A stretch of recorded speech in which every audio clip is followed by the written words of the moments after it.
गोवा राज्याला पोर्तुगीज राजवटीतून मुक्त करण्यासाठी झालेल्या ऐतिहासिक संघर्षाशी संबंधित असलेल्या पत्रादेवी इथल्या पुनर्विकास केलेल्या हुतात्मा स्मृती स्मारकाचं काल संरक्षण मंत्री राजनाथ सिंह यांच्या हस्ते उद्घाटन झालं। या उद्घाटन सोहळ्याला गोव्याचे मुख्यमंत्री डॉक्टर प्रमोद सावंत आणि केंद्रीय ऊर्जा तसंच नव आणि नवीकरणीय ऊर्जा राज्यमंत्री श्रीपाद येसो नाईक हे उपस्थित होते।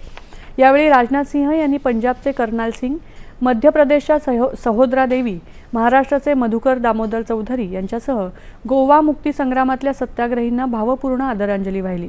हा लढा म्हणजे केवळ एक प्रादेशिक संघर्ष नव्हता, तर हा लढा भारताच्या राष्ट्रीय चेतना आणि एकात्मतेची अभिव्यक्ती होती। प्रादेशिकवाद, धर्मवाद आणि जातीवाद यासारख्या संकुचित विचारांपेक्षा राष्ट्रीय एकता सर्वोच्च स्थानी असल्याचं ते म्हणाले। भारतभर विविध प्रादेशिक आणि सामाजिक तसंच सांस्कृतिक ओळखींचं अस्तित्व असलं तरी भारतीय असणं ही एक भावना आपल्या सर्वांना एकत्र बांधून ठेवते आणि हाच दृढ संदेश पत्रादेवीची भूमी देते असं ते म्हणाले। पत्रादेवीमध्ये सत्याग्रहींनी केलेल्या संघर्षात आपल्या अफाट धैर्यातून भारत हा शांततापूर्ण मार्गाने आपल्या हक्कांसाठी खंबीरपणे उभा राहू शकतो हे दाखवून दिलं।